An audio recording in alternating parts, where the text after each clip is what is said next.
आज हमें खुद भी पता नहीं कि हम कौन हैं। भारत रत्न लता मंगेशकर के निधन पर हमारे शब्द भी मौन हैं। जय हिंद। मैं कवि बाला बिहारी भारत रत्न स्वर कोकिला लता मंगेशकर माता जी के चरणों में अपना विनम्र श्रद्धांजलि निवेदित करता हूँ। लता मंगेशकर माता जी का निधन सुर संगीत और पूरे देश के लिए एक अपूरणीय क्षति है। लता मंगेशकर माता जी का जीवन हम सभी भारतवासियों के लिए एक प्रेरणा स्रोत है। उनके जीवन से हमें बहुत कुछ सीखने की आवश्यकता है। मैं अपने कविता की कुछ पंक्तियां प्रस्तुत करता हूं कि जिंदगी कैसे जीते हैं ये सबको बताना है, कि जिंदगी कैसे जीते हैं ये सबको बताना है। निष्कलंक अपने जीवन को कैसे बिताना है, संघर्ष से शीर्ष तक अगर जाना है, कि संघर्ष से शीर्ष तक अगर जाना है, अपने जीवन में अगर परिवर्तन लाना है तो कुछ पाकर खोना है, कुछ खोकर पाना है। और जीवन का मतलब तो आना और जाना है। जीवन का मतलब तो आना और जाना है। लता मंगेशकर माता जी ने अपने जीवन में कई उतार चढ़ाव देखे।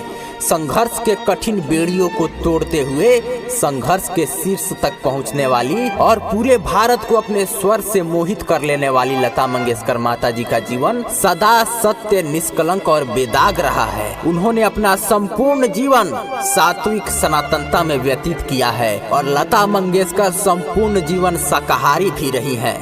लता मंगेशकर माता जी को कभी किसी से कोई शिकवा शिकायत नहीं रहा है और आजकल के सिंगर, अभिनेता, अभिनेत्रियों को उनके जीवन से बहुत कुछ सीखने की आवश्यकता है कि कैसे सादगी से पूरे देश के दिल में अपना स्थान बनाया जा सकता है, कैसे किसी भी पात्र को बिना तोड़े मरोड़े प्रस्तुत करके अपनी छवि बनाई जा सकती है और कैसे बिना अश्लीलता पूर्ण गाने को गा के पद्म श्री, पद्म भूषण और भारत रत्न जैसे अवार्ड प्राप्त किया जा सकता है। कैसे संपूर्ण जीवन शाकाहारी रहकर आनंद पूर्वक अपना जीवन व्यतीत किया जा सकता है। उनके जीवन से ये सब बातें बॉलीवुड के कलाकारों को सीखने की आज सख्त आवश्यकता है। जरा गौर कीजिएगा कि है अगर दूर मंजिल तो क्या, रास्ता भी है मुश्किल तो क्या, कि है अगर दूर मंजिल तो क्या, रास्ता भी है मुश्किल तो क्या।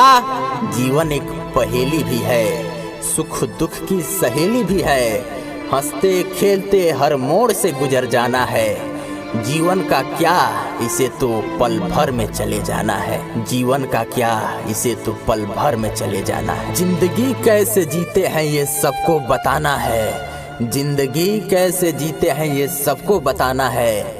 निष्कलंक अपने जीवन को कैसे बिताना है, संघर्ष से शीर्ष तक अगर जाना है, कि संघर्ष से शीर्ष तक अगर जाना है, अपने जीवन में अगर परिवर्तन लाना है तो कुछ पाकर खोना है, कुछ खोकर पाना है। और जीवन का मतलब तो आना और जाना है।